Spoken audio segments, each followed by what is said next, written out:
Essence of Bhagavad Gita course. এখান থেকে যাওয়ার পরে কেউ যদি জিজ্ঞাসা করে, মনি তোমরা কি করে আসলে, বলতে পারবো কি? হরে কৃষ্ণ। 6 দিন আমরা ক্লাস করছি। ক্লাসের যদি নামই, কোর্সে যদি নামই না জানি, আমরা যে এই ক্লাসে যে খরচ হচ্ছে, সেই খরচ বহন তো ছাত্রছাত্রীরা বহন করছে, ঠিক না? এই বহন যে করছে তার মূল্যটাও আর কি থাকবে, ঠিক আছে? এখানে আমরা 6টা দিনে 6টা ক্লাস করলাম, 2 ঘন্টা। আমরা দেরি করার কারণে 2.5 ঘন্টা হয়ে যায়। আজকে আমরা শুরু করব 6ষ্ঠ পর্বে ক্লাস। শুরু।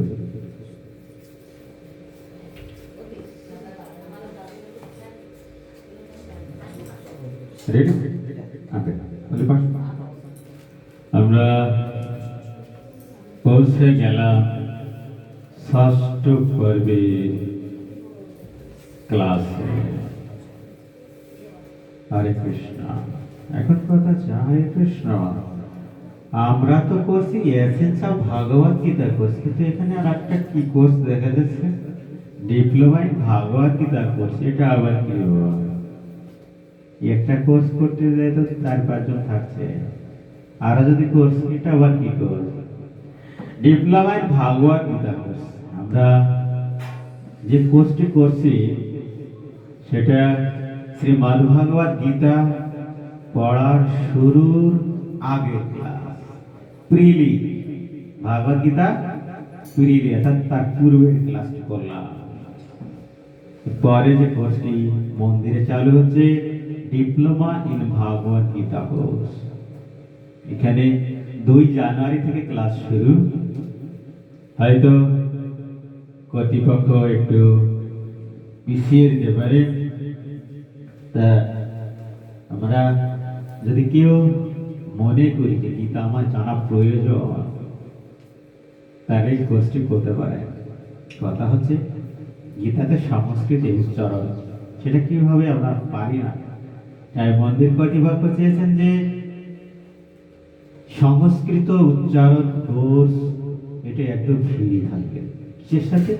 ডিপ্লোমা ইন ভাগবত গীতা, গীতার 700 শ্লোক ব্যাখ্যা সহ বিশ্লেষণ করা হবে এবং উচ্চারণের উপর বিশেষ দৃষ্টি রাখা হবে।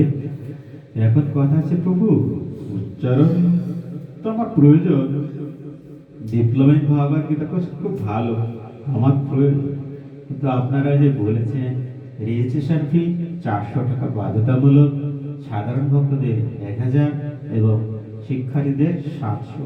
বাবা, 400 টাকা দিতে যেটা দাম হয়ে যাচ্ছে, ঠিক কিনা? হরে কৃষ্ণ। দরকার নেই, খুবই সরা বলা হচ্ছে যে রেজিস্ট্রেশন করতে হবে, চার্টে 400 টাকা, আর সাধারণ ভক্ত যারা আছে 1000 টাকা, অনেক বেশি। আমাদের ক্লাস হবে 36টি। কয়টা ক্লাস? 36টি ক্লাস হবে। এখন 36টি ক্লাস, সপ্তাহে 2টা করে ক্লাস। তাহলে সপ্তাহে যদি 2টা ক্লাস হয়, মাসে কয়টা ক্লাস হয়? কয়টা? 8টা। তাহলে 36টি ক্লাস হতে কতদিন সময় লাগবে? কত মাস? হ্যাঁ, 4.5 মাস মতো লাগবে। 5 মাসে ভালো। এখন যদি আমরা এই 1000কে 5 দিয়ে ভাগ করি, কত হয়? কত হয়? কত হয়? এ ভাগ করা লাগে? হ্যাঁ, 200 টাকা। মাসে কত হয়? 200 টাকা। আর রেজিস্ট্রেশন ফি 400 টাকা। যারা এই essence of Bhagavad Gita course করছে তাদের জন্য 200 টাকা ছাড়। কি? তাদের জন্য 200 টাকা ছাড়। কিসের উপর? Course fee. সাধারণ ভক্তদের কোর্স ফি কত? 800। 1000 সাধারণ রয়েছে কত? 200 টাকা ছাড় দিলে কত হয়? 800। শিক্ষার্থীদের 200 টাকা ছাড়, তাহলে কত হয়? 500, আর রেজিস্ট্রেশন ফি সমান। তাহলে রেজিস্টার করার পরে যদি সাধারণ ভক্তরা যদি পোস্টিং করে, তাহলে 5 দিয়ে ভাগ দিলে কত হয়? কত হয়? 5 দিয়ে ভাগ দিলে কত হয়? 100 কত 80, আবার রাখো আসবে। আর সাধারণ ভক্তদের 5 দিয়ে ভাগ দিলে কত হয়? 500কে 5 দিয়ে ভাগ দিলে কত হয়? 100। তাই তো? খুব কি কঠিন? খুব কি কঠিন? এটা 1 মাসের মধ্যে 400 টাকা দিয়ে দিলেন। হরে কৃষ্ণ, ঠিক না? 100 টাকা। তা আমরা দেখবো পোস্টিং করা যায় কিনা। যারা করবেন মন্দিরে হবে ক্লাসটি, অনলাইন অফলাইন ক্লাস রেকর্ড সবই থাকবে। আমরা এখন ক্লাস করছি যেটা, এইটাই একই সাথে সরাসরি ক্লাস পাবেন অনলাইন, এবং প্রশ্ন করতে পারবেন। আপনি আপনার প্রশ্ন আপনি বাড়ি থেকে প্রশ্ন করবেন, সেই প্রশ্ন এখানে যারা থাকে তারা শুনতে পারবেন। আর আমি যেটা বলছি এরা শুনতে পারবে, আপনি শুনতে পারবেন। আচ্ছা, সরাসরি এর মধ্যে তেমন কোনো পার্থক্য নেই, পরিবেশের একটু পার্থক্য আপনারা করতে পারেন। যারা করবেন আমাদের যোগাযোগ করবেন, ফর্ম নেবেন। হরে কৃষ্ণ। এখানে সার্টিফিকেট থাকবে, অনলাইন সরাসরি ক্লাস হবে, সার্টিফিকেট থাকবে, পুরস্কার থাকবে, এবং যারা যুক্ত হবে তাদেরও পুরস্কার থাকবে। হরে কৃষ্ণ।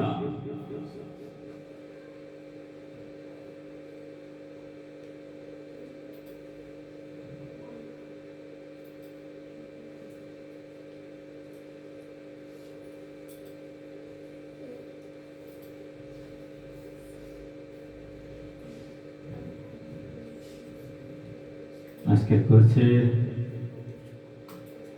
আলোচ্য বিষয় আমাদের সকলের কাছে আছে পর্ব 6। হরে কৃষ্ণ। আমাদের প্রকৃত স্বরূপ ও বৈশিষ্ট্য কি? আমাদের প্রকৃত স্বরূপ বা বৈশিষ্ট্য কি, সে বিষয়ে আমরা জানব। ঠিক আছে, আর কি জানতে পারবো? মায়াগ্রস্ত অবস্থা থেকে মুক্ত হয়ে ভগবত ধামে প্রবেশের পন্থা। দেখা যাচ্ছে পিছন থেকে? আমরা আরো জানতে পারবো মূর্তি, প্রতিকৃতি ও শ্রী বিগ্রহের মধ্যে পার্থক্য কি। মূর্তি বা প্রতিকৃতি এর পার্থক্য কি, আমরা সেটা দেখব।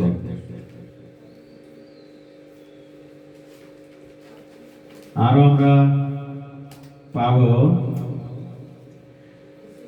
বিগ্রহ আরাধনা সম্বন্ধে ভ্রান্ত ধারণা।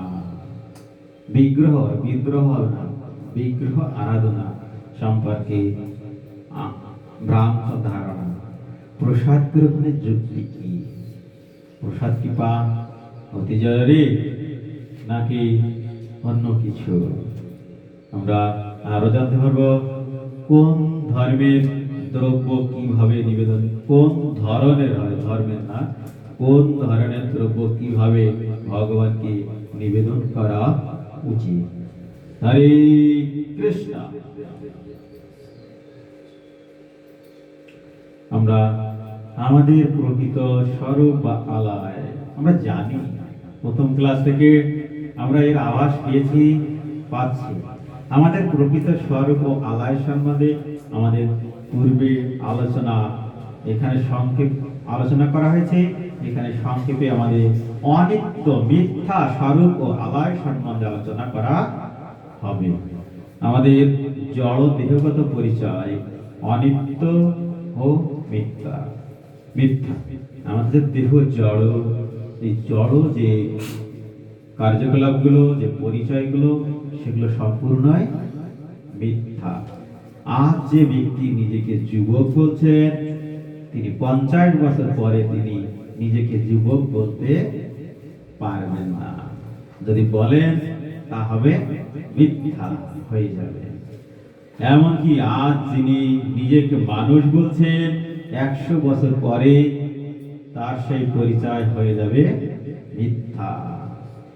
তাই দেহগত সমস্ত পরিচয় অনিত্য, মিথ্যা, কারণ তা আমাদের প্রকৃত স্বরূপ নয়। তাহলে কি হলো? আজকে যার বয়স 16 আছে, সে আজকে যুবক, যার 24 আছে সে যুবক, কিন্তু যখন তার 70 বছর বয়স হয়ে যাচ্ছে, তখন সে যদি বলে আমি যুবক, সত্য হবে না মিথ্যা হবে? মিথ্যা। আজকে যে শিশু, সে যদি 10ম শ্রেণীতে পড়াকালে যদি বলে আমি শিশু, মিথ্যা হবে না সত্য হবে? যদি 24 বছর বয়স হয়, সে যদি বলে আমি শিশু, মেনে নেবে কেন? কি বলবে?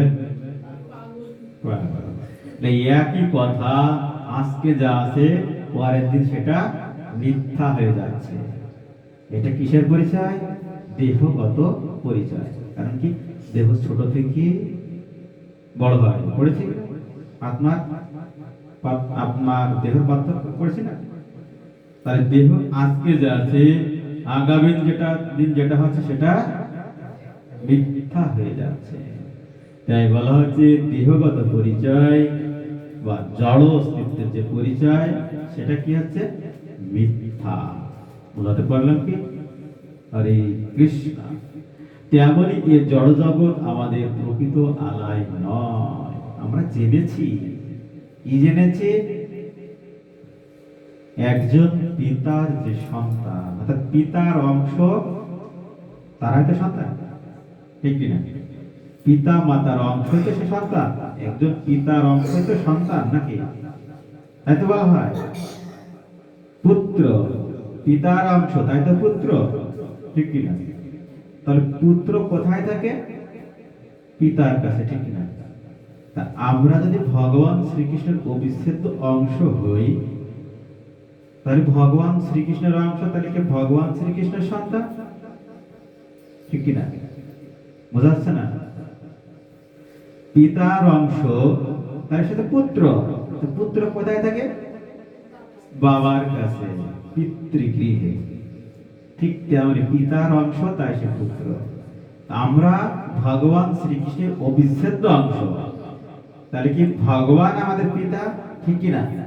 তাই যদি হয়, তাহলে আমাদের থাকার কথা কোথায়? ভগবানের কাছে। ভগবান কোথায় থাকে? ভগবান থাকে, কিন্তু আমরা আছি কোথায়?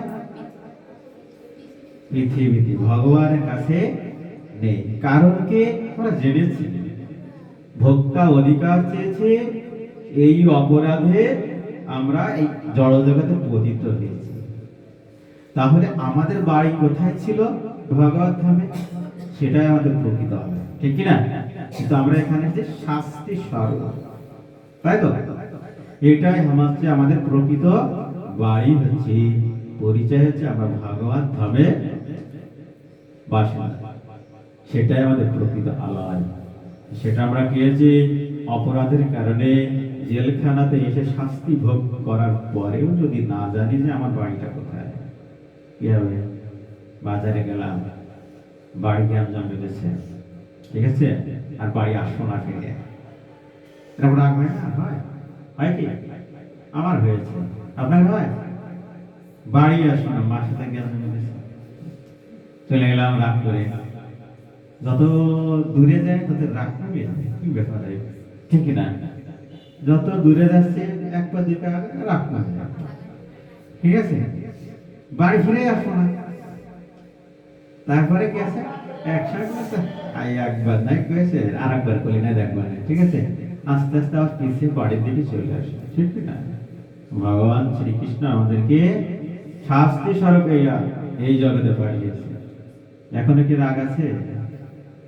হ্যাঁ, রাগ কমেনি? রাগ কি? অপরাধ।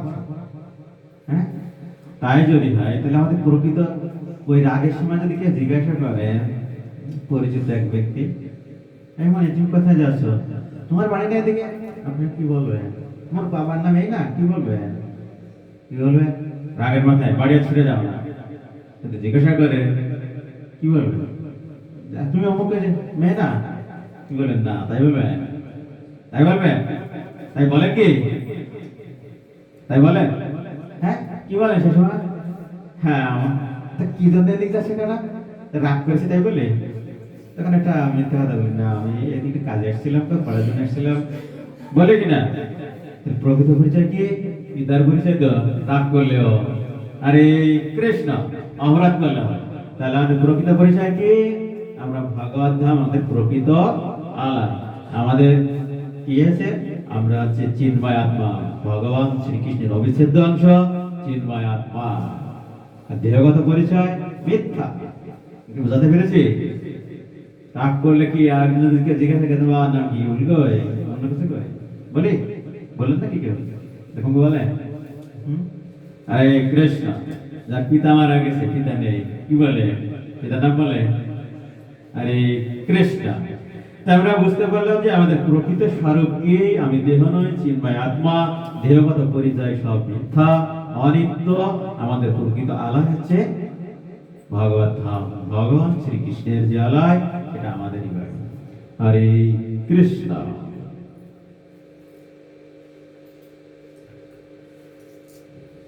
মিথ্যার মতো এই জগতের পরিচয় আরেকটি পরিচয় হলো এটি কৃষ্ণ বিদ্বেষী জীবকে শাস্তি দান, শান্তি দান, ভুল আছে, ঠিক আছে?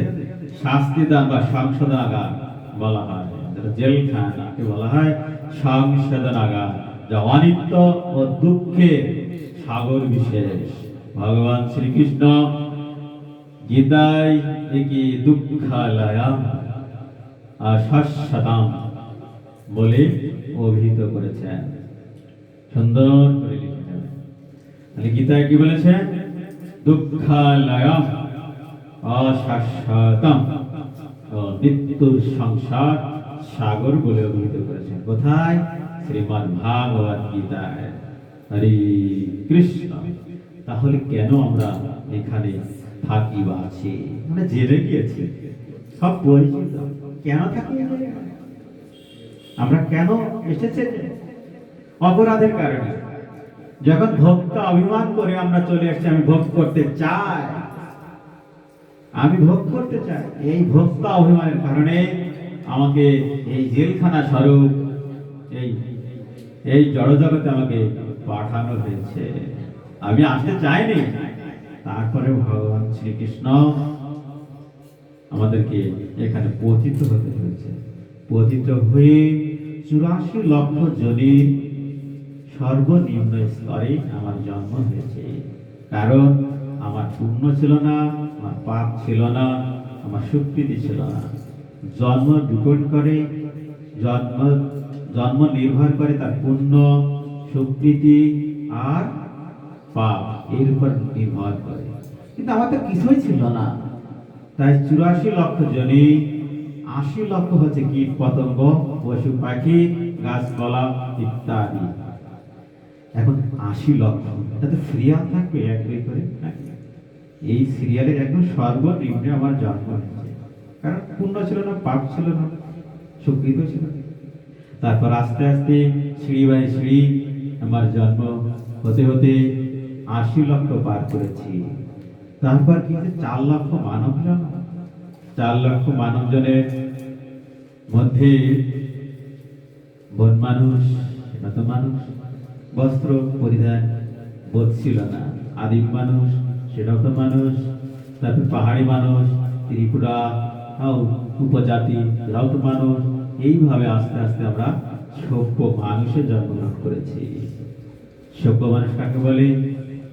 যারা ভগবান ভক্তি সম্পর্কে যারা জানতে উৎসুক, জানার সুযোগ পাচ্ছে, তাদেরকে বলা হয় সভ্য মানুষ। সেই সভ্য মানুষ কি হয়েছে? ভগবান শ্রীকৃষ্ণকে জানার জন্য এই আপনাদের মধ্যে কোর্স করছে, কোর্স করে ভগবানকে জানার সুযোগ পাচ্ছে। এরপরেও যদি সভ্য মানুষ হওয়ার পরে যদি ভগবানকে না বুঝতে পারি, সেই জীবন দেহগত পরিচয়ের মতো মিথ্যা হয়ে যাবে। আমাদের উচিত কি? এই জীবনকে মিথ্যা করা, মিথ্যা করা উচিত। তাহলে কি করা উচিত? সিদ্ধান্ত আপনার। কারণ প্রভুরা, যারা ভক্ত সঙ্গ করে, যারা ভক্ত, তারা একটাই কথা বলতে পারে, এই করলে এই হয়, এটা শাস্ত্রের বাণী, এটা এই বাণী। সিদ্ধান্ত আপনার, আপনি কি করবেন। আপনি 10 টাকা ইনকাম করলেন, ইনকাম করবার সেই 10 টাকা আপনি খারাপ পথে ব্যয় করবেন কি ভালো পথে ব্যয় করবেন, ভগবানের কাছে ব্যয় করবেন নাকি নিজে ভোগ করবেন, এটা একমাত্র আপনার ব্যক্তিগত ব্যাপার। কারণ কর্মই আপনার ঠিকানা, আপনি পরবর্তীতে কোথায় যাবেন। কর্ম আপনার, কর্মফল আপনার, সিদ্ধান্ত কি আমার হবে না। জীবনে একটি মাত্র সঠিক সিদ্ধান্ত নেই, এই কথা বলেছিল ভগবান শ্রীকৃষ্ণ দ্রোণাচার্য। যখন তার পুত্র শোকে বিমোহিত হয়ে ভগবান শ্রীকৃষ্ণকে কটাক্ষ করে অনেক কথা বলেছিলেন, তখন দ্রোণাচার্যকে ভগবান শ্রীকৃষ্ণ বলেছিলেন, এই মৃত্যুর সময় আপনার পাশে কেউ নেই, এই মুহূর্তে আপনি জীবনে একটি উচিত সিদ্ধান্ত নিন, যা আপনার হৃদয়কে বদলে দিতে পারে, আপনার জীবনকে বদলে দিতে পারে। সেই সিদ্ধান্তটি কি? কৃষ্ণই হচ্ছে একমাত্র ভগবান। এই ভগবান তোমার চরণে আমি আত্মসমর্পণ করলাম, কৃপা করে আমার উচিত রাস্তা দেখান। যখনই বলা হলো তখন ভগবান শ্রীকৃষ্ণ বলেন, এই মুহূর্তে আপনি যদি পাণ্ডবদের পক্ষে থেকে যুদ্ধ করতে পারেন তাহলে যুদ্ধ করে, না হলে অস্ত্র ছেড়ে দেন। সাথে সাথে যেহেতু সম্মানের একটি বিষয় আছে, তিনি পাণ্ডবদের পক্ষে থেকে যুদ্ধ করতে সম্মত না হয়ে তিনি অস্ত্র ত্যাগ করলেন। একইভাবে বিশ্বদেবকে একই কথা বলা হয়েছিল। এখন সেই কথা আমাদের জন্য আজকে যে আপনি যে শিক্ষা পাচ্ছেন সেই শিক্ষা অনুযায়ী আপনি একটা উচিত শিক্ষা, উচিত সিদ্ধান্ত নিতে পারবেন না, তাহলে কেমন শিক্ষা গ্রহণ করবেন? শিক্ষা কি এমন জিনিস আজকে শিখলাম কালকে মুছে ফেললাম? এটা নয়। হরে কৃষ্ণ। তাহলে সিদ্ধান্ত তার, কর্ম তার, ফল তার, তার ভিত্তিতে পাপ পুণ্য তার উপর ভিত্তি করে তার পরবর্তী জন্ম, হয়তো পশু, হয়তো বা মানুষ, হয়তো বা ভক্ত। প্রথমত কর্ম সম্বন্ধের উদ্দেশ্য অর্থাৎ একটি কর্মক্ষেত্র। ঠিক যেমন ছাত্ররা পড়াশোনার উদ্দেশ্যে হলে থাকে, উদ্দেশ্য হয়ে থাকে কর্ম প্রয়োজনে। যেমন কর্মজীবী মানুষ ভাড়া বাসায় থাকে, তেমনি বদ্ধজীব অনাদিকাল ধরে কর্মফল ভোগ ও বাসনা অনুযায়ী, কর্ম অনুযায়ী এই জড়জগতের সংসারে জীবন নির্বাহ করছে। হরে কৃষ্ণ। আমরা একটি বলা হচ্ছে যে দ্বিতীয় মায়ামোহিত হয়ে জীব মনে করছে জগৎ, গৃহ, পুত্র, স্ত্রী, পুত্র, আত্মীয় স্বজন আমার, এমনকি বিষ্ঠাবাদী শুকর দেহ লাভ করেও নিজেকে সুখী মনে করছে। একটি ছাগল কাঁঠালের পাতা খেয়ে খুশি মনে করছে, সুখী মনে করছে, যদিও এটা শুধু মনে করা, আসলে প্রকৃত সুখ নয়, সুখেরই নামান্তর মাত্র। একেই বলে জীবের মায়াগ্রস্ত অবস্থা। নিম্নে একটি আমরা গল্প পাব, গল্পটি মনোযোগ সহকারে আমরা শুনব। হরে কৃষ্ণ। মায়াগ্রস্ত অবস্থায় মানুষের এমন দশায় হয়ে থাকে, দেহের স্বরূপ নিজের স্বরূপ বলে মনে হয়, অনিত্য নশ্বর জড় জগৎকে নিত্য আপন আলাই বলে মনে হয় না। মনে হয় শ্রীকৃষ্ণকে নয়, বরং আপন বলে মনে হয় অনিত্য দেহের সাথে সম্পর্কিত সকলকে। নিচে একটি দেবরাজ ইন্দ্রের জীবনের একটি ঘটনা আমরা একটু শুনব। দেখা যাক, একবার দেবগুরু বৃহস্পতি অভিশাপে দেবরাজ ইন্দ্র শুকর দেহ প্রাপ্ত হয়ে পৃথিবীতে এলেন। কে? ইন্দ্র। ইন্দ্রকে বলতে হবে কথা, ইন্দ্রকে স্বর্গের রাজা, তিনি দেবগুরু বৃহস্পতি। বৃহস্পতিকে স্বর্গের গুরু, স্বর্গের স্বর্গলোকের গুরু হচ্ছে বৃহস্পতি, আর রাজা হচ্ছে ইন্দ্র। এখন বলছে যে বৃহস্পতি অভিশাপ দিচ্ছে কাকে? ইন্দ্রদেব। বৃহস্পতি দেবগুরু বৃহস্পতি ইন্দ্রকে অভিশাপ দিচ্ছে যে ইন্দ্র শুকর দেহ প্রাপ্ত হয়েছে। কার অভিশাপে? বৃহস্পতি। শুনতে হবে, লেখা পড়ে আগে। তাহলে কি দেবগুরু বৃহস্পতি অভিশাপ দিচ্ছে রাজা ইন্দ্রকে। কি অভিশাপ? তার অভিশাপ প্রাপ্ত হয়ে ইন্দ্র কি হলো? শুকর দেহ জন্মগ্রহণ হলো। কোথায়? মর্তলোকে। আমরা যেখানে আছি এখানে। তাহলে এখানে কে আসলো? ইন্দ্র। কি রূপে? শুকর রূপে। কি অভিশাপ দিয়েছে? বৃহস্পতি। কাকে দিয়েছে? দেবরাজ ইন্দ্র। বুঝা গেল? তারপরে কি হলো? এসে এক শুকরীকে গ্রহণ করলো, মানে বিবাহ বন্ধনে আবদ্ধ হলো। তারপরে কি করলো? গ্রহণ করে নর্দমায় সুখে দিন কাটাতে লাগলো। শুকর কোথায় থাকে? সন্দেশ খায়, কি খায়? কচু খায়। আর নর্দমায় মলমূত্র, ঠিক না? মানুষ কি খায়? সন্দেশকে অত্যন্ত সুখ অনুভূত হয়। শুকর কি খায়? নর্দমার মলমূত্রকে অত্যন্ত সুখ মনে করে। সুখের মধ্যে তো ভেদ নেই, আছে সুখ। কেউ সন্দেশ খেয়ে, কেউ ছানা খেয়ে, কেউ কাশ্মীর খেয়ে, আর কোন জীব নর্দমার মলমূত্র খেয়ে সুখ মনে করে। তাই সেই ইন্দ্র এখন কি হয়েছে? দেবরাজ ইন্দ্র এখন কি হয়েছে? শুকর। সে কি খাচ্ছে? নর্দমার মলমূত্র খেয়ে কি করছে? সুখে দিন কাটাতে লাগে।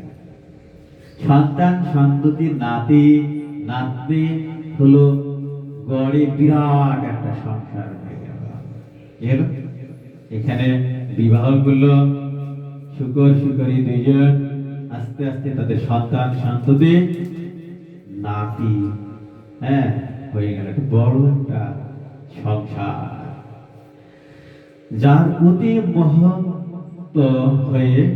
মুহূর্ত হয়ে তিনি পূর্বজন্ম তো দূরে থাকুক, মোহগ্রস্ত হয়ে ইন্দ্র কি হলো? মোহগ্রস্ত হয়ে যদি শুকর দিয়ে যাপন করেছে, পূর্ব জন্মের কথা তো দূরে থাক, অন্য সব কিছুর কথা সে ভুলে গেলেন। কে? ইন্দ্র যে স্বর্গের রাজা ছিল ভুলে গিয়েছে। সে এখন কে? একটা শুকর। ঠিক আছে? সেই শুকর কি করছে? পূর্বে জন্ম সব ভুলে গেছে। এদিকে তার অবর্তমানে রাজা নহুষ স্বর্গ রাজ্য পরিচালনা করছে। যেহেতু স্বর্গের রাজা ইন্দ্র ছিল, সে চলে আসছে, সেই জায়গায় তো কেউ পরিচালনা করতে হবে। তাকে কি বলা হয়?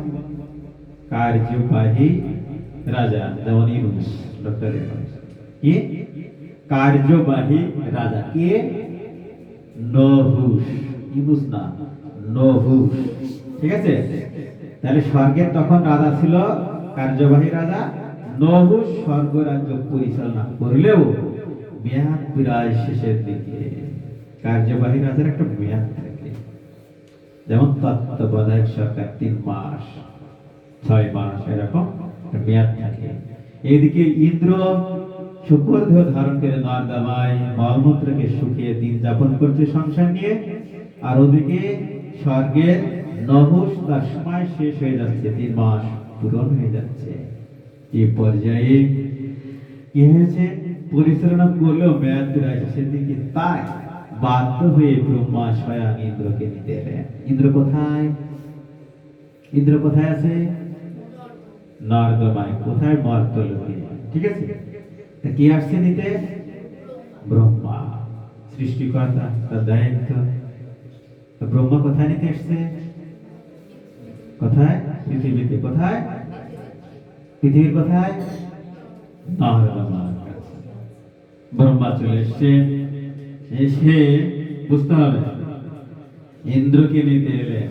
এসে দেখলে শুকরী দেহী ইন্দ্র স্ত্রী সন্ততি নিয়ে দিব্যি নরদময় সংসার আনন্দে দিনপাত করছে।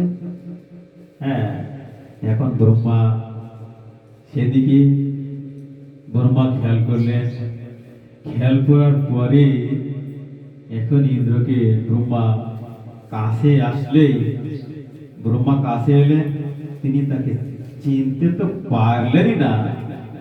যেটা শুকর দেখে ব্রহ্মা কিন্তু চিনতে পারলেন না। ঠিক আছে, ব্রহ্মাকে না চিনতে পেরে দেখে যেহেতু তার সন্তান সন্ততি রয়েছে, তাড়িয়ে নিয়ে গেল, তেড়ে তাবড়িয়ে নিয়ে চলে গেল এক ভূমিকে। ও দেখা যাচ্ছে, ঠিক আছে। তেড়ে নিয়ে যাওয়ার পরে উল্টো ব্রহ্মা তখন তার, ব্রহ্মাতে কি থাকে, একটা কুমণ্ডল থাকে, থাকে না, আর একটা পদ্ম ফুল থাকে, তাই না, চক্র থেকে শঙ্খ থাকে, তাই না। তাই সেই কুমণ্ডল থেকে ব্রহ্মাকে বললেন একটু জল ছিটিয়ে দিলেন, কার উপর, শুকরের উপর।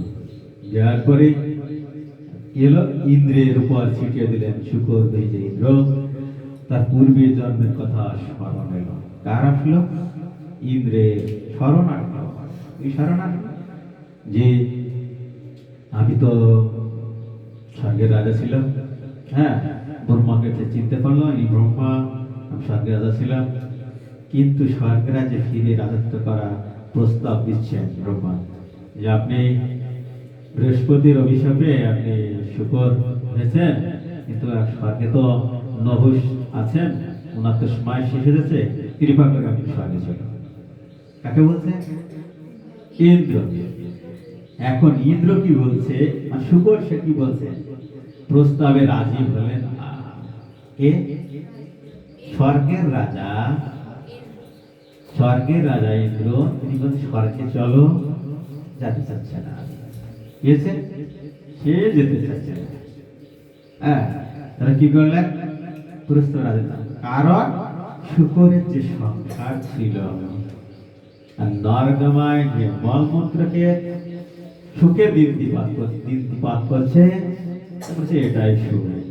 ঠিক আছে, এখন বলছে যে ব্রহ্মা বলছেন আপনার যে দায়িত্ব কে সামলাবে, আপনি চলুন।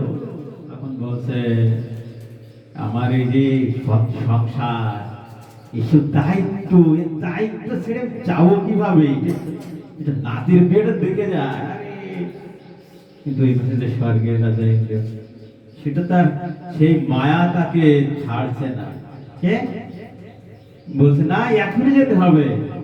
এখন ব্রহ্মাকে বলছে এখনই যেতে হবে না, আমি নাতির বিয়েটা দিয়ে নি, একটু মিষ্টিটা খাবো। আরে নাতির বিয়ে দিয়ে কি হয় সম্ভব? ব্রহ্মাকে এই বলে তিনি বলছে চলে যাচ্ছে, কথা শেষ হয়নি, চলে যাচ্ছে। ব্রহ্মা তখন কি করলেন, দেখছে নাতির বিয়ে না দেখে যাবে না, সংসার, তার স্ত্রী, খাওয়ান দাওয়ান, আর এই নর্দমায় আছে, এখান থেকে খাওয়া গেলে আর একটা নর্দমায় যাবো, আমাদের দায়িত্ব, সংসার চালাতে হয়, ঠিক আছে। হ্যাঁ, এই দায়িত্ব ছেড়ে কিভাবে যাবো আমি, এখান থেকে যাই, আমার সন্তান অভিশাপ করে, ঠিক না। হ্যাঁ, আমার নাতি তো আমার শ্রাদ্ধ করে না, ঠিক না। হ্যাঁ, তাহলে কিভাবে যাবো, মায়া তাকে টেনে ধরছে। ব্রহ্মা তখন কি করলেন দেখব, ব্রহ্মা তখন ইন্দ্রিয়ের মোহবন্ধন ছিন্ন করার জন্য একে একে স্ত্রী ও সন্তানদের হত্যা করলেন। কি হত্যা করলেন, ব্রহ্মা। কার স্ত্রী পুত্র, ইন্দ্র, শুকরদেহী ইন্দ্রের স্ত্রী পুত্র সন্তান, সন্তান নাতির বিয়ে ছিল সেটা, ঠিক আছে। কি করলেন, হত্যা করলেন। ইন্দ্র তাতে বিশাল শোকার্ত হলো, মানে দুঃখ পাল, দেখেছে আমার তার করার কিছু নেই, এখন কি হবে, কোন উপায় না থাকলে কি করি আমরা, এখন তুমি যাবে, ঠিক আছে। এখন শোকার্ত হয়ে ব্রহ্মার রূপে তিনি মোহমুক্ত হয়ে ইন্দ্র স্বরূপ ফিরে পেলেন। আমি ইন্দ্র, শুকর দেহ থেকে রাজা ইন্দ্রের দেহ পেলেন। হ্যাঁ তাই তো, আমার তো অনেক কাছে ইন্দ্র, ঠিক আছে। ইন্দ্র ফিরে চলে গেলেন স্বর্গে। যতক্ষণ না পর্যন্ত ইন্দ্রিয়ের মোহ বা মায়া না কাটছে, ততক্ষণ পর্যন্ত জাগতিক যে সংসার ছিল তার থেকে টেনে নিয়ে যাচ্ছে। তাই ব্রহ্মা তাকে কি করলেন? তার সন্তান সন্ততি স্ত্রীকে হত্যা করলেন। তাই আমরা কি ইন্দ্র নাকি মানুষ? ইন্দ্র? হ্যাঁ, মা বাবাকে আমি কি ভগবানের দিকে যাব নাকি মা বাবাকে ধরে রাখবো? ইন্দ্র কোন ইন্দ্র? আমরা স্বর্গের ইন্দ্র নাকি শুকর দেহ ইন্দ্র? হ্যাঁ, ওই শুকর দেহ, তাই তো? হ্যাঁ, কি খাচ্ছে? কি খাচ্ছে? না, মলমূত্র খাচ্ছে। খাবেন কেউ? কি কি খাবেন? হ্যাঁ হ্যাঁ, খাবেন? আমাদের যদি ইন্দ্রের মতো অবস্থা হয়, নাতির বিয়ে না দেখে মারবো না রে, তাড়াতাড়ি বিয়ে দে। হ্যালো হ্যালো, তাহলে কি হবে? ইন্দ্রের মতো এরকম আমাদের প্রাণ থেকে গিয়েছে। কি খাচ্ছে? প্রসাদ ব্যতীত যা আছে সবকে তাই। ঠিক আছে, আমরা ইন্দ্র হয়ে গেছি, অভিশপ্ত হয়ে গিয়েছি। এরকম যেন না হয়, এই জন্য আমরা উদ্ধার হওয়ার জন্য ক্লাসগুলো করছি, ঠিক কিনা? নাকি পূজা দাস, তাই তো? হ্যাঁ, তাই কি খাচ্ছেন? কি সকালে কি খেয়ে আসছে? প্রসাদ। হ্যাঁ, আমাদের প্রসাদ খেতে হবে। হরে কৃষ্ণ। এইভাবে কি হলো? সুকার্ত হয়ে ব্রহ্মার কূপে ইন্দ্র তার স্বরূপ ফিরে পেলেন। দেবরাজ ইন্দ্রের যদি এই অবস্থা হয়, তবে সাধারণত ঠাকুমা দাদুরা আছে, আর তারপরে তো আমরা থাকলাম। ঠিক আছে, কি অবস্থা হবে? তাই শাস্ত্রে বলা হয়েছে যে পিশাচি পাইলে যেন মতিচ্ছন্ন হয়, মায়াগ্রস্ত জীবের হয় সেই ভাব উদার। আমাদেরকে পিশাচি হয়ে গিয়েছি, তাই আমাদের মতিচ্ছন্ন হচ্ছে। আজকে আমরা জানি যে আজকে আমাদের প্রকৃত ঠিকানা আছে ভগবত ধাম। আমরা ভগবত ধাম আছে ভগবান শ্রীকৃষ্ণের আমরা অংশ। জানা সত্ত্বেও আমরা উচিত সিদ্ধান্ত নিতে অক্ষম, তাই তো? তাহলে কি হলো? পড়াশোনা করে লাভ কি হলো? লাভ হলো নাকি ঠাকুমা? ঠিক আছে, হ্যাঁ, সিদ্ধান্ত কি? ইন্দ্র হব, স্বর্গের রাজা ইন্দ্র হব নাকি মায়াতুল্লাহের ইন্দ্র হব? কোনটা? হরে কৃষ্ণ। কিন্তু ভগবান চান আমরা এই দুঃখময় জগৎ থেকে মুক্ত হয়ে তার কাছে ফিরে যাই। ভগবান আমরা এই দুঃখময় জগৎ থেকে, হ্যাঁ, জগতের থেকে মারামারি কে, তাই তো? হ্যাঁ, কি করে ভগবানের কাছে যেন ফিরে যায়। তোমরা ওই জায়গায় চলে যাও, ঠিক আছে? তাহলে কি হলো? এজন্য তিনি শুধু শাস্ত্রই প্রদান করেননি, শুধু শাস্ত্রই প্রদান করেননি, সময় সময় তিনি অবতীর্ণ হয়ে দুষ্কৃতকারীদের বিনাশ পূর্বক ধর্ম সংস্থাপনের মাধ্যমে মানুষের পারমার্থিক উন্নতির ধারা বজায় রেখেছেন। কি? ভগবান শ্রীকৃষ্ণ। বদ্ধ জীবের কল্যাণ সাধনের জন্য ভগবান শ্রীকৃষ্ণ এগুলো করেছে। আমাদের প্রকৃত স্বরূপ ও বৈশিষ্ট্য একই। আমরা সচ্চিদানন্দ ভগবান শ্রীকৃষ্ণের নিত্য সেবক বা দাস। সচ্চিদানন্দময় ক্ষুদ্রাতি ক্ষুদ্র ভগবান শ্রীকৃষ্ণের অবিচ্ছেদ্য অংশ হচ্ছে চিন্ময় আত্মা, আমি। হরে কৃষ্ণ। আমি সেদিকে যাব।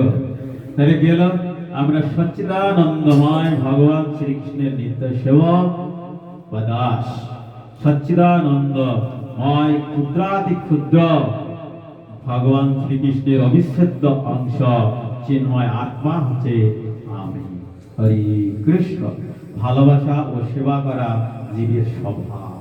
কি ভালোবাসা আর সেবা করা হচ্ছে জীবের স্বভাব। সেবা মানে কর্ম, কর্ম না করে কেউ থাকতে পারে না। আর কেউ ভালোবাসা না ভালোবেসে থাকতেও পারে না। কিন্তু এই ভালোবাসাটা কোথায়, এই ভালোবাসাটা যে কোথায় অর্পণ করা উচিত সেটা আমরা বুঝতেই পারি না। কি হচ্ছে একটা ফুল, ফুলে কি একটা সুন্দর ফুল, গোলাপ ফুল কি ভালোবাসার প্রতীক, তাই তো? হ্যাঁ, ভগবানকে না যে আরেকজনকে দিচ্ছে, তাহলে ভালোবাসা কাকে দিচ্ছে? অন্যকে। ঠিক আছে, হরে কৃষ্ণ। এইভাবে তবে কৃষ্ণ বহির্মুখ হওয়া আমাদের আসক্তির অনুসারে তারা বিভিন্ন ব্যক্তি ও বিষয়ে তার ভালোবাসা ও সেবাবৃত্তি প্রযুক্ত হয়। কিন্তু মুক্ত অবস্থায় জীবের ভালোবাসা ও সেবাবৃত্তি ভগবান ও ভগবানের ভক্তের প্রতি যুক্ত হয়। কিন্তু যেমন সুতায় বাঁধা চুম্বক ঝুলিয়ে রাখলে স্বভাব অনুযায়ী উত্তর ও দক্ষিণ মুখী হয়ে অবস্থান করে। কি হয়? কি হয়? সমমেরু। কি পড়াশোনা করি না নাকি? চুম্বক সমমেরু কি করে? কোন ক্লাস পড়ো? কোন ক্লাসে? এইটা উঠবা, এটা 6 এর ক্লাস। চুম্বক শক্তি, হ্যাঁ, চুম্বক কি করে? সমমেরু আকর্ষণ করে, সমমেরু আকর্ষণ করে। কোন জায়গা? বিজ্ঞান বই পড়েছি তো, এখন কি বিজ্ঞান পড়ার সময়? সমমেরু বিকর্ষণ করে আর বিপরীত মেরু সমমেরু বিকর্ষণ করে। একটা ধরে চাপিয়ে ধরে লাগানো যায় না, আর বিপরীত মেরু এক অপরকে আকর্ষণ করে। ঠিক আছে, ধরতে পেরেছি কি আমি? পারিনি? হ্যাঁ, নারী এবং পুরুষ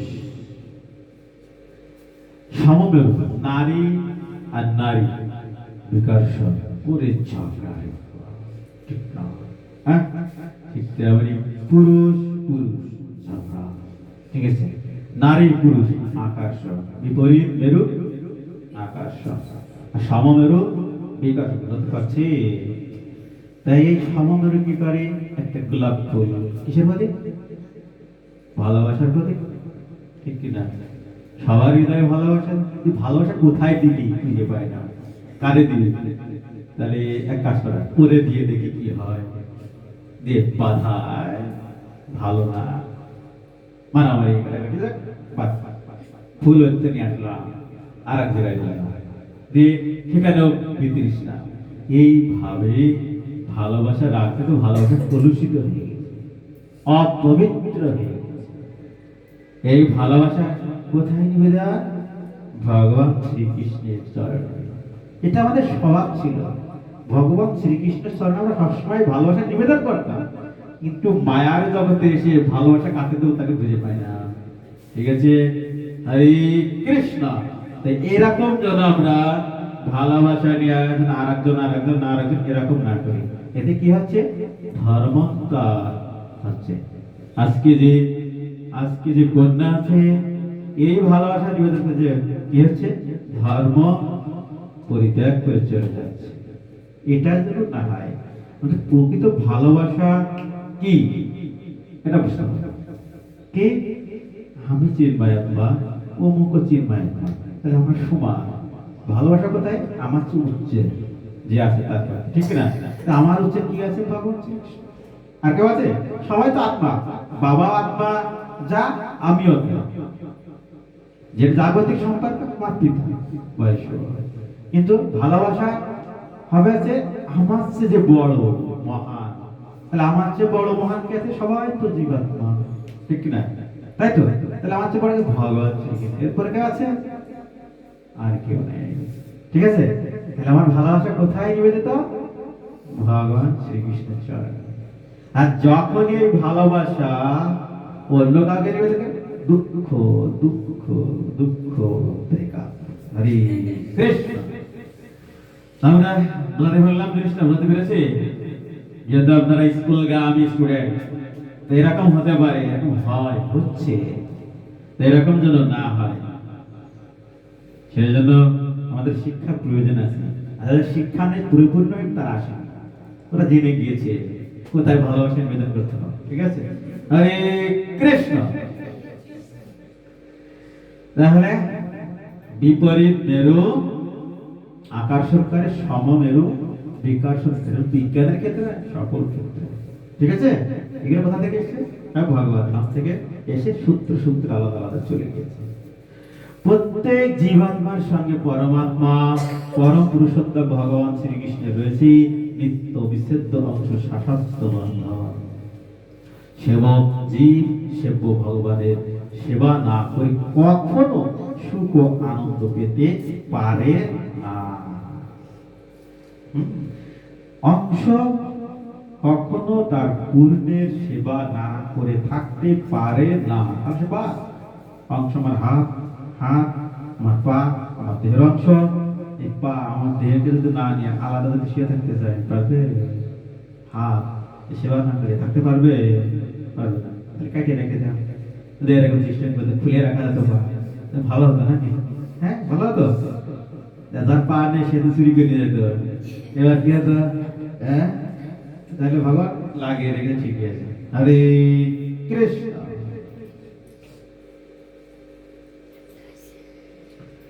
কষ্ট হয়ে গেছে? হরে কৃষ্ণ। কষ্ট হয় কিন্তু অনেক গভীরে। আমরা ভাগবত ধর্মে ভগবানের সাথে লীলা বিলাসে যুক্ত ছিলাম,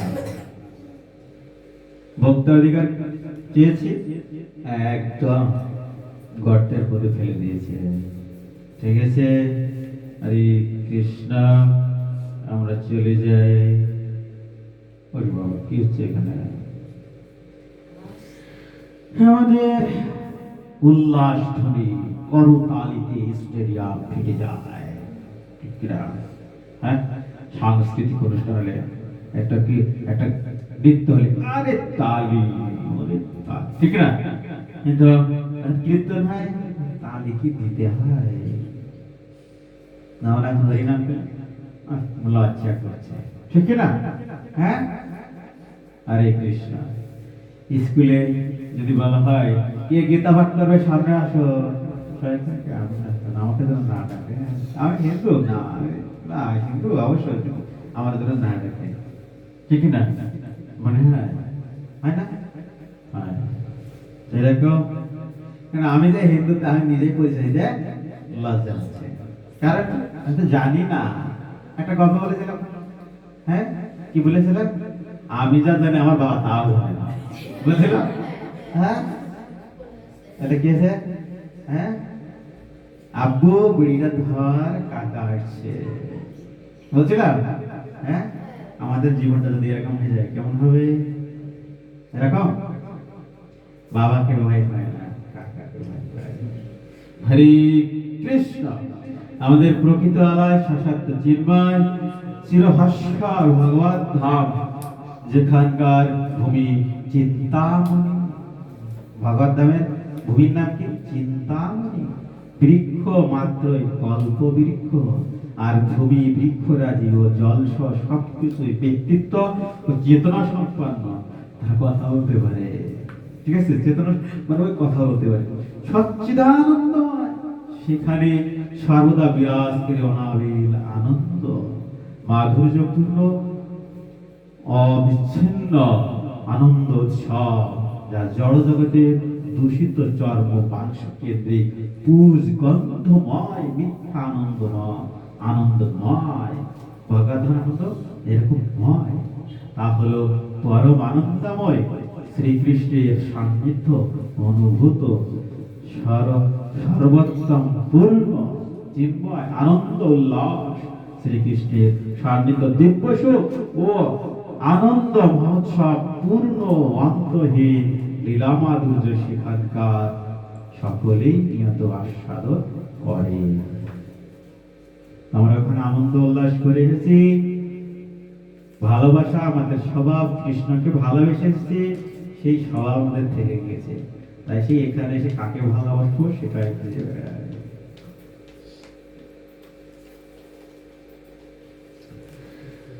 সেখানে ভগবত কি আছে, সেখানে রসিক শেখর চূড়ামণি শ্রীকৃষ্ণ। ভগবান শ্রীকৃষ্ণকে কি বলা হয়? রসিক শেখর চূড়ামণি শ্রীকৃষ্ণ। তার অগণিত প্রেম পর ভক্ত পরিবৃত্ত হয়ে অনন্তকাল প্রেমানন্দময় চমৎকার বিচিত্র সব লীলা বিলাস করছে। সেখানে প্রতিনিয়ত চলে নিরাবিচ্ছিন্ন চিন্ময় মহোৎসব, চলে নৃত্য গীত ক্রীড়া কৌতুক ভোজনের নিরবচ্ছিন্ন আয়োজন। সবার কথা মাত্রই গান।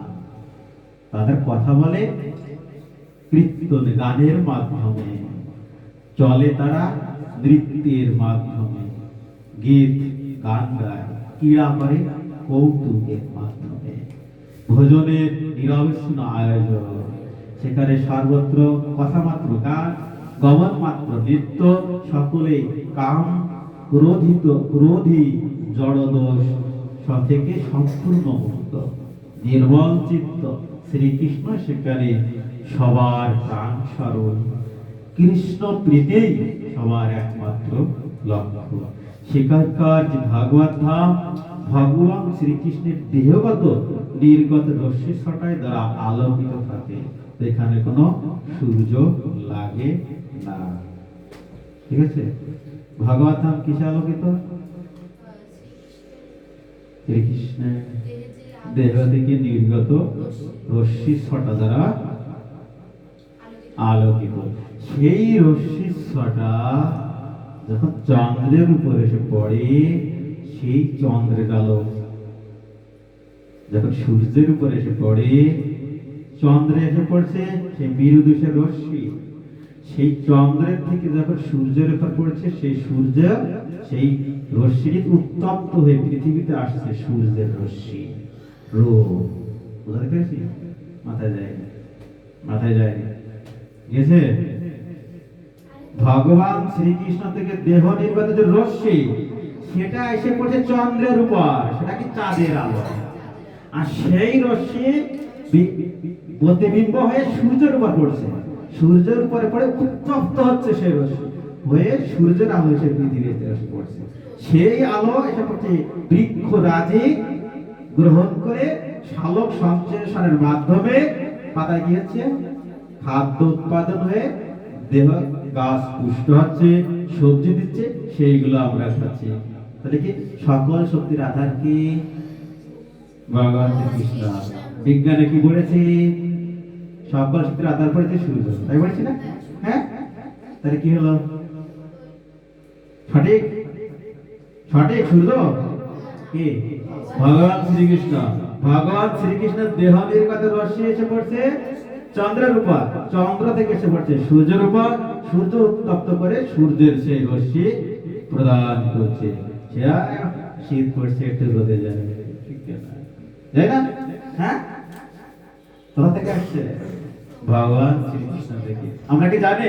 বিজ্ঞান ভুল তথ্য দিয়েছে, ঠিক না? তারা বলছে সূর্য থেকে চন্দ্রে যায়, ঠিক আছে? তাই বলে না? ভগবান শ্রীকৃষ্ণের দেহগত রশ্মি মৃদু, এই মৃদু চন্দ্রের উপরে পড়ছে, চন্দ্রের থেকে সূর্য উত্তপ্ত হচ্ছে, সেটা পৃথিবীতে এসে পড়ছে। তারপর বৃক্ষরাজি, হ্যাঁ, শালক সংশ্লেষণের মাধ্যমে খাদ্য উৎপাদন করে তারা দেহ ধারণ করছে, আর আমরা সেই বৃক্ষের ফল গ্রহণ করে জীবন ধারণ করছি, ঠিক কিনা? হয়েছে? লিখে রাখেন, জীবনে পাবেন কিনা স্বপ্ন। আরে কৃষ্ণ বহুত পাপ শ্রবণ হবে জীবন দশায়। কিভাবে যে সূর্যের আলো আসলো, এই ইতিহাস ভক্তি শাস্ত্রী করলে হয়তো নাও হতে পারে। আমি ভক্তি শাস্ত্রী করছি। হরে কৃষ্ণ। মায়াগ্রস্ত অবস্থা থেকে মুক্ত হয়ে ভগবান ধামে প্রবেশের পন্থা। মায়াগ্রস্ত অবস্থা থেকে মুক্ত হয়ে ভগবত ধামে প্রবেশের পন্থা। চলে আসছি লাস্টের দিকে। মনুষ্য জীবনের লক্ষ্য সহ ভগবত গীতায় 5টি বিষয় নিয়ে আলোচনা করা। কি হয়েছে? ঈশ্বর, জীব, প্রকৃতি, কর্ম আর কাল। এই 5টি বিষয় ভগবত গীতায় আলোচনা করা হয়েছে। ঈশ্বর, জীব, প্রকৃতি, কর্ম, কাল। ঈশ্বর, জীব, প্রকৃতি, কর্ম আর কাল, এই 5টি বিষয় ভাগবত গীতাতে আলোচিত হয়েছে। হরে কৃষ্ণ।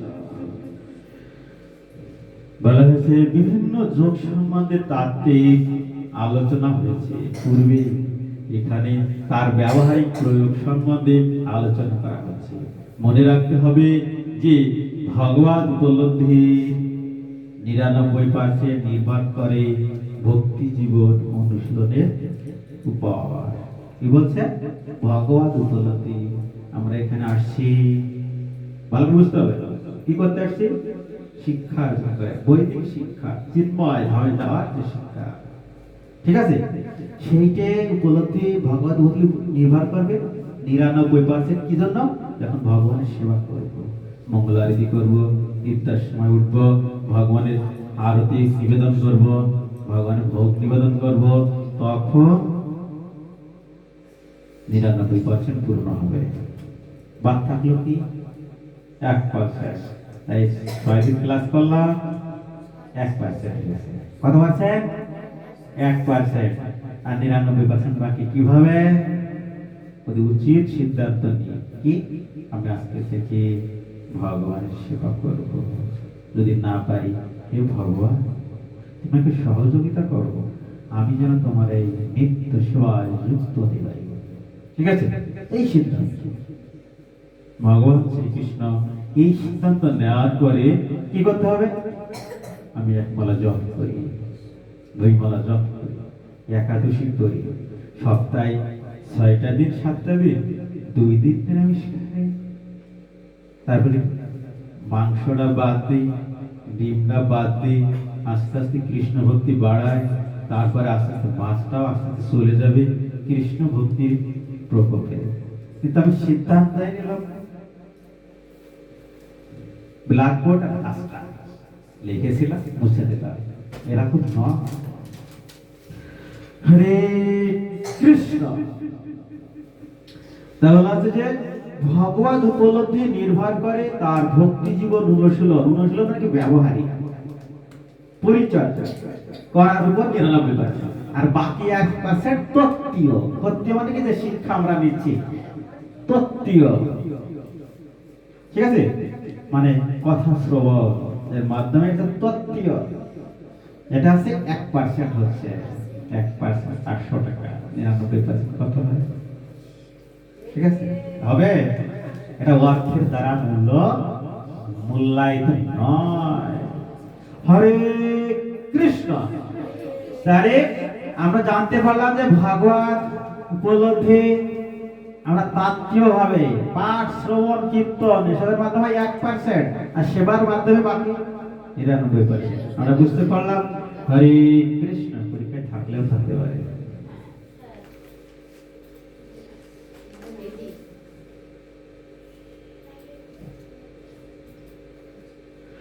তাই এই বিষয়টি অবশ্যই আমাদের বুঝতে হবে যে যদি কেবল তাত্ত্বিক জ্ঞান লাভ করেই আমাদের থেমে যায়, তবে 99% ভাগবত উপলব্ধি আমাদের বাকি থেকে যাবে। মনুষ্য জীবনের পরম লক্ষ্য সাধিত হবে না কোনোদিনও। ঠিক যেমন কেউ ঢাকা থেকে চট্টগ্রামে যাওয়ার জন্য শুধু ট্রেনের টিকিট কেটে বাড়ি বসে থাকে, ঢাকা চলে যাবে? যাবে? ট্রেনের টিকিট কেটে নিয়ে এসে বাড়ি বসে থাকতে হবে, ঢাকা যেতে পারবো? কোথায় যেতে হবে? স্টেশনে যেতে হবে, ট্রেনে উঠতে হবে। তাহলে আমরা কি করলাম? এই ভাগবত গীতার উপর জানলাম, বাড়ি বসে থাকতে হবে। তাহলে কি করতে হবে? শুরু করতে হবে। কে কে জব করি?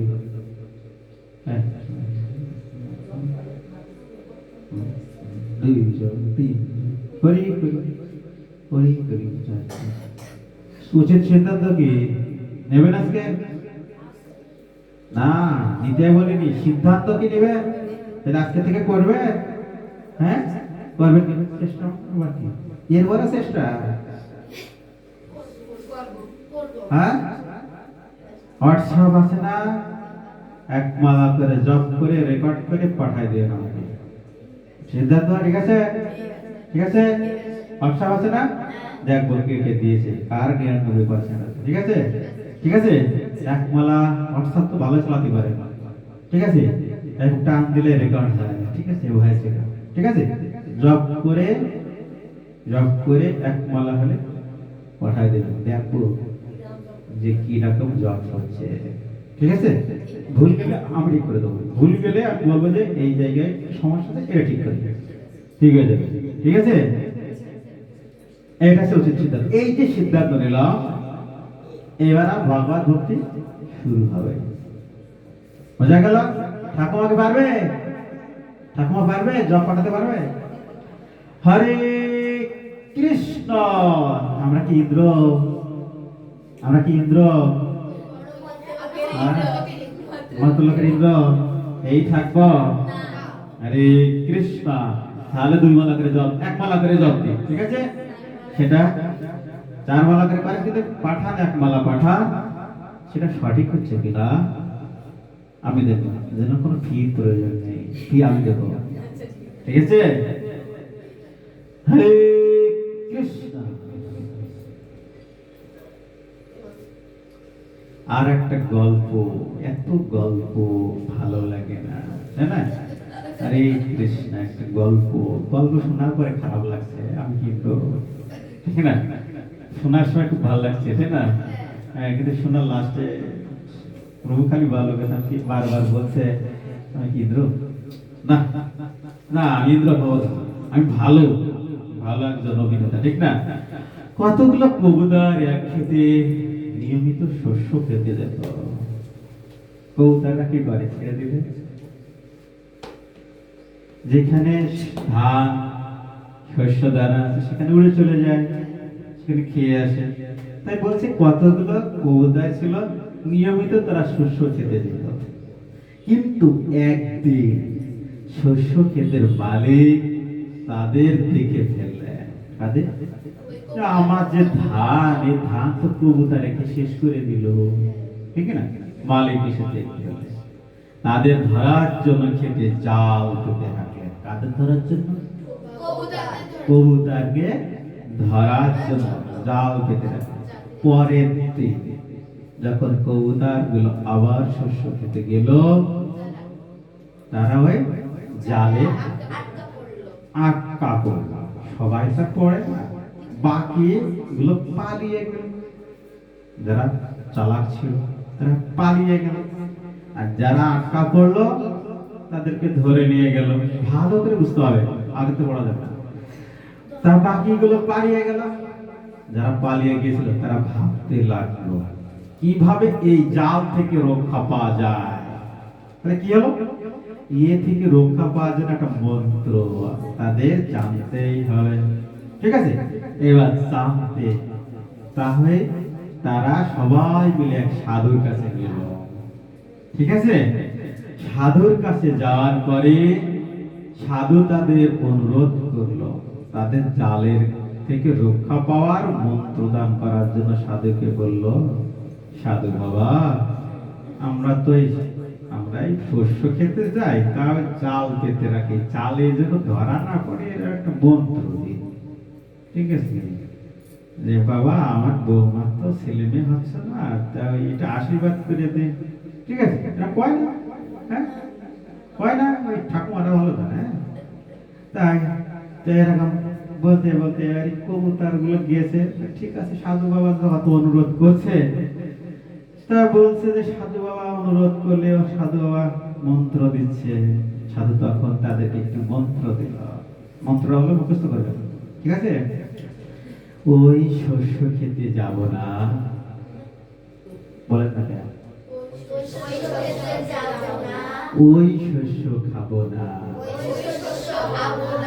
জালে ধরা পড়ব না, ওই শস্য খেতে যাব না, শস্য আমরা খাবো না, জালে ধরা পড়ব না।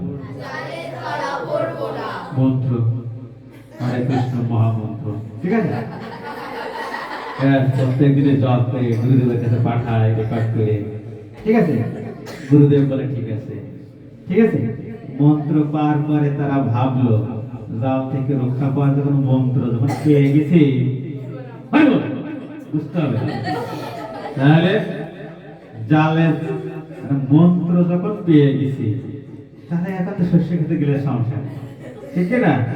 যে মন্ত্র পড়বো, আচ্ছা এইবার মন্ত্র পেয়ে যাওয়ার পরে এখন নির্ভয়ে ইচ্ছা মতো সে আওয়াজ চলে গেল, এবার জাল পাদুকা না হতো মন্ত্র পড়ে আসিও, ঠিক না?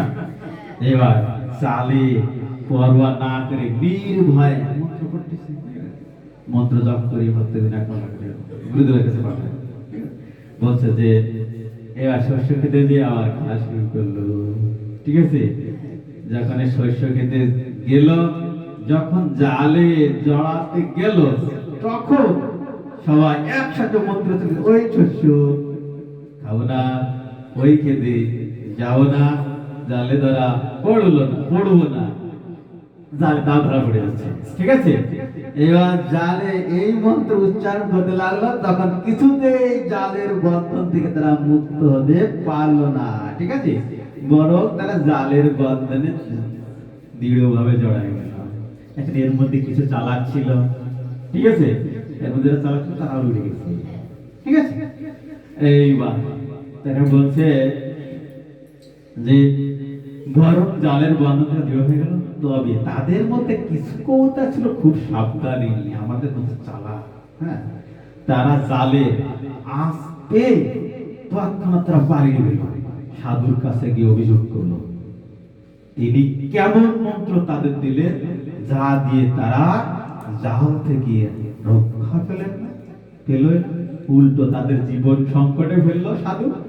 সাধু তখন তাদের বুঝিয়ে বলল, মন্ত্র দিলাম লিখে, তোমরা এই মন্ত্রটা কাগজে লিখে মাদুলি করে গলায় রেখেছিলে, তাই না? মন্ত্র তো গলায় মাদুলি করে রাখার জিনিস নয়, পাঠ করতে হবে তাও নয়, জীবনে প্রয়োগ করতে হবে। কি সে কি মন্ত্রটা ভালো করে পড়ো, কি পড়ো? তা বলছে যে মন্ত্র তাদেরকে বুঝিয়ে দিচ্ছি, বুঝিয়ে করলে তিনি কেমন মন্ত্র দিলেন, উল্টো জীবন সংগ্রাম। সাধু তখন তাদেরকে বুঝিয়ে দিলেন, আমি তো তোমাদেরকে ঠিকই মন্ত্র দিয়েছিলাম, যদি তোমরা তোমাদের জীবনে প্রয়োগ করতে সেই মন্ত্রটি, তবে কখনোই জালে জড়াতে না। তেমনই যেমন মন্ত্র দিলাম সেইগুলো জীবনে যদি পালন করতে, 6টা দিন যে মন্ত্র দিলাম, মন্ত্র পড়লেই হবে না, জীবনে যদি পালন করতে তাহলে 99% হয়ে যেত, ইন্দ্র হতাম না, ঠিক আছে? ঠিক আছে? তাহলে কি বলেছিল? ওই শস্য খেতে যাবো না, গেছে। ওই শস্য খাবো না বলে তাও খেয়েছে, ঠিক আছে? আর কি জালে তো ধরা পড়বে, ঠিক আছে? তাই আমরা করছি যে আমরা ভগবত ধামের লোক, ভগবত ধামে ফিরে যাব। আমরা চিন্ময় জগৎ থেকে এসেছি, আমি নিত্য চিন্ময় আত্মা, আমার মধ্যে এর মধ্যে কোনো ভেদ নেই, যা বলছি সত্য কথা বলছি, মিথ্যা তো বলছি না, আবার দুঃখ পাচ্ছি, এটা কেমন করে হয়? ঠিক আছে? তাহলে কি আছে?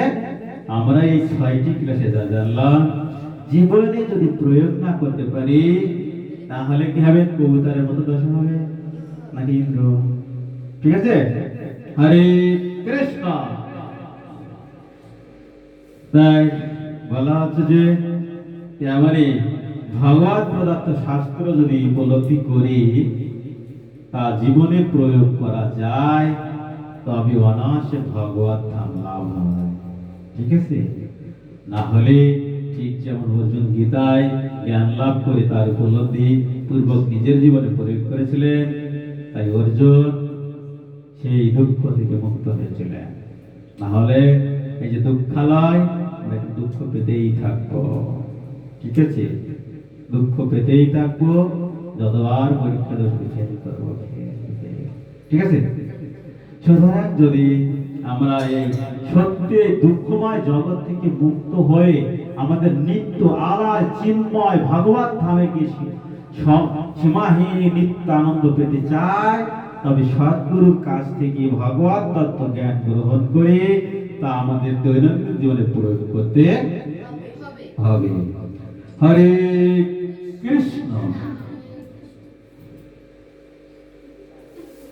হরে কৃষ্ণ। কত কিছু বুঝলাম, এবার কি আছে? হ্যাঁ, কয়টা বাজে? 11টা হয়েছে? 11টা হয়েছে? কত? 1 ঘন্টা হয়েছে? সে কই তাহলে এখন তোমার কি বলি? হরে কৃষ্ণ। 1 ঘন্টা হয়েছে?